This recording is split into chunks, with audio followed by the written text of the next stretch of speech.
Around 580,000 Illinoisans have signed a petition to change how legislative districts are drawn in the state.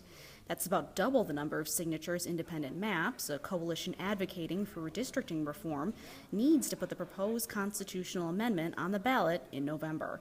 The Independent Map amendment would create an independent commission for drawing state legislative districts. Right now, that's decided by state legislators, and former state representative Kathy Riggs says that means many districts are drawn to keep incumbents in office. In this year's primary, only one candidate was on the ballot in 9 of 10 legislative primaries.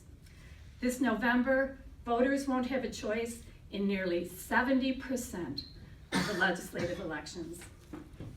Where is the opportunity then for the open discussion and the sharing of ideas when there's little to no need to even meet your voters?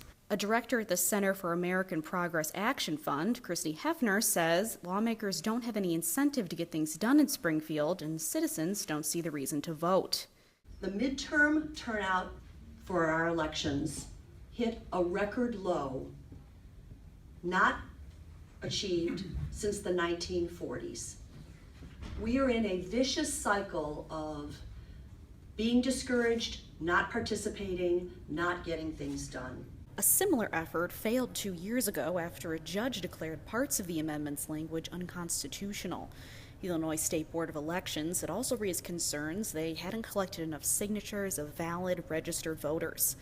While Independent Maps Chair Dennis Fitzsimons says they anticipate challenges, they're confident the amendment will make it.